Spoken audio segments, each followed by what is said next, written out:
Well, serviced accommodation and short-term lets very much a trending topic on Property Tribes, and I'm joined now by Giles Peaker of Anthony Gold Solicitors. And Giles, it's quite interesting to see the emergence of all these kind of substreams of almost like holiday letting, but they're all actually very different and have kind of different legal things that they have to adhere to. So could you talk a little bit about the difference between kind of holiday letting, serviced accommodation, and then more into the Airbnb style short-term lets?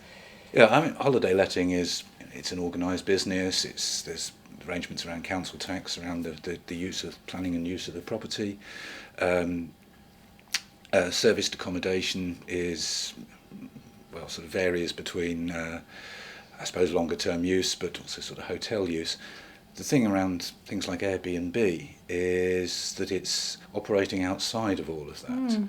It's supposed to be people informally letting out a room in their house, their flat, to visitors.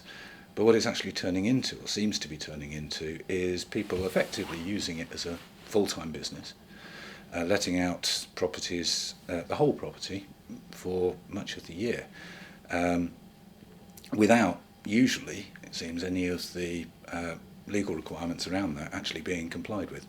Indeed, and I think in all of those sort of genres that we've mentioned, there are issues like getting permission from the mortgage lender if you have a mortgage, getting permission from the freeholder if it's a leasehold property, making sure your insurance is the correct type of insurance, and so on.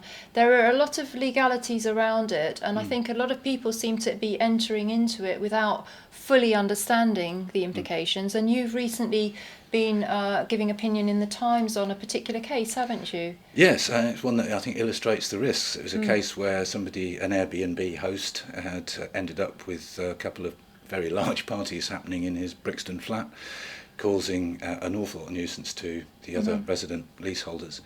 And the freeholders took him to the tribunal to get a determination that he was in breach of his lease, which they found he was, because he was effectively running a business from the place, which had you only use it as a residential property restriction. Found there's a breach of the lease, they could move on to forfeit his lease. I don't know whether they're doing that or whether he's decided he's not going to do Airbnb anymore, but potentially the lease was at risk. And I suspect we'll see a lot more of that.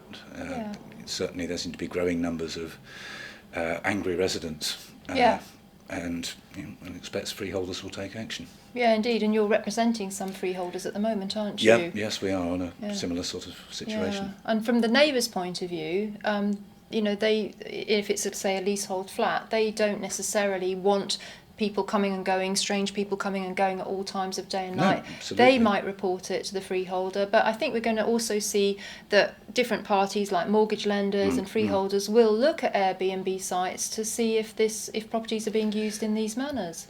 I think that's right. Mortgage lenders haven't been doing anything yet. One suspects it's only a matter of time as this grows. I mean, this is a growing phenomenon. And usually letting out through Airbnb, even if it's just a room in the place, even if you're effectively just letting out your spare bedroom for a while each year, is technically will be a breach of the lease. Breach of the mortgage. Yeah. And I've heard of people doing serviced accommodation and holiday lets and short-term leases on a buy-to-let mortgage. Again, this is not a good thing to do. It could, in the worst case, result in the mortgage being reclaimed by the lender for breach of contract. Yeah, no, it's a big risk to take. It is a big risk. Now, London has a very specific thing about short-term lets, doesn't it? Which is also in the news. Could you just explain the 90-day rule? Yes. In Greater London, there is a specific planning restriction which says that property can be used for short-term lets for up to 90 days a year. Beyond that, it's in breach of the planning rules. You would require full-blown planning permission to do it, and if you haven't got it, potentially facing prosecution by the local authority.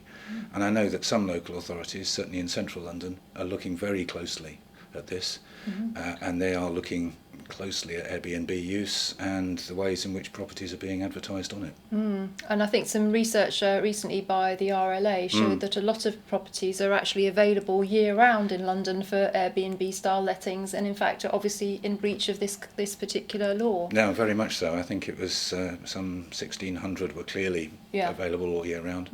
It's very informative research, but in fact it might even be more than that. But clear research. But this will, I think, become. It's clearly already a problem, but it's something I think that councils will be looking to enforce. No, I'm inclined to agree. And finally, I've also seen people saying that they've got an HMO, they've got a few long-term tenants in there, and they've got a spare room, and they're thinking of putting that onto Airbnb. And surely, Giles, there's risks of having a stranger in a house with no security. I mean, it could be burglary, it could put a female tenant at risk. What do you say to somebody that's going to think of doing such a thing? Well, I think that's exactly right. You don't know who you're putting in, and it is short term, and they may be using it in ways that, not just for sleeping in or just for not. You're putting somebody who's there perhaps for a short holiday, somebody who wants to party, have friends around, into a place where people are living. I think this is not a good idea.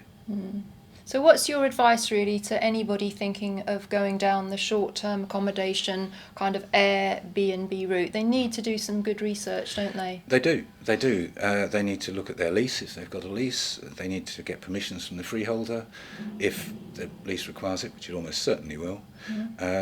Really, they should be checking with their mortgage company. They should also really be looking at their insurance, because their buildings and contents insurance might well also be voided. So there's a lot of things to look at before blithely letting out your room through Airbnb.